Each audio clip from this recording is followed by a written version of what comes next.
So we have a question that came in from James Jackson. He was an individual that attended the Think Realty Leadership Circle in Irvine, California. That was a lot of fun, and he has a couple of questions. The first one was about a city that's been anointed by a super, super big corporate entity that has a lot of staying power. What happens there? Question is, recently Amazon announced that I think they're choosing Charlotte to go to for their either as a corporate office or distribution center, and they plan on introducing over 2,500 new jobs. Just how substantial is that for the economic development of Charlotte, and why? Well, obviously, it's a good thing. Okay, it is not the corporate headquarters. There's a lot of talk out there about Amazon's selection of their new corporate headquarters. This is not that. This is a distribution hub, and 2,500 jobs. The investment that they're making in infrastructure, the idea that this is a 100-year plan. I don't know how a company that sells things on the internet even thinks in terms of that long, because things move so quickly in internet years, but they're doing 99-year leases, and I don't know for sure exactly what it is, but I know big industrial warehouse facilities are forever. And so those are jobs that are being invented, created right here in Charlotte. I happen to live in Charlotte, so when this happened, I was aware of it. What's interesting about it, though, is that when you get a corporate, you said anointed, that's a good term, right? When a corporation that's that high profile and growing that rapidly anoints a market, what it does is it sends ripple effects to lots of other companies. Like I've seen it a lot of times now where somebody big goes in and a lot of other people watch what they do and they say, you know what, if they're smart people, they chose to be there. Let's go do our own research. But the research that I'm going to do, it's like watching Home Depot or Lowe's open stores in a town. I don't need to do the traffic counts on that road to know there's good traffic counts on that road. That's right. I don't need to do the demographic research to know there's a lot of people that are going to improve homes, because 2 home improvement giants just opened up and they don't do their 99-year land leases unless they know there's enough homes to sell a lot of home improvement products. So you can piggyback on the research of other companies and see where they go. Like when Boeing went to Charleston, which was a big liftoff for Charleston, Amazon coming to Charlotte has a similar effect, which it causes other companies to say, I wonder why. Like, what do they know that we didn't know? And it brings it to the attention of a lot of people that may not have been paying attention. So I think you see other announcements. You also have a situation where when you put a big distribution center in, that's like having a planet that attracts a lot of moons and a lot of other terrestrial things. I don't know. Let's just leave it at moons, because I'm blanking on what else. Aliens exist. Mulder and Scully were right. Well, exactly. It attracts things into the orbit. All right. Yes. So when Amazon, what happens in a distribution center is that things need to go there and be stored, and then when they're ordered, they go out.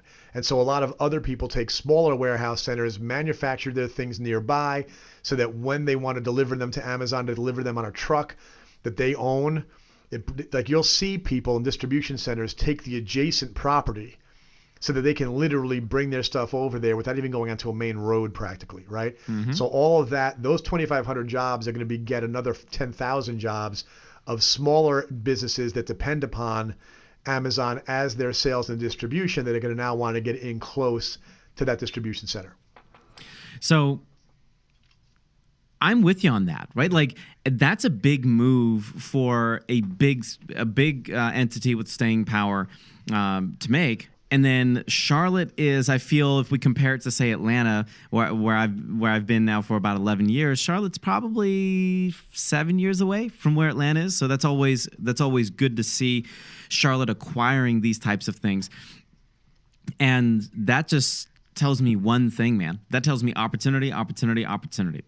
Question number 2 from James. Amazon is known for their leading innovations. That's created a very large vertically integrated platform. If you're a small business owner within this metro area, how much of that direct impact do you feel?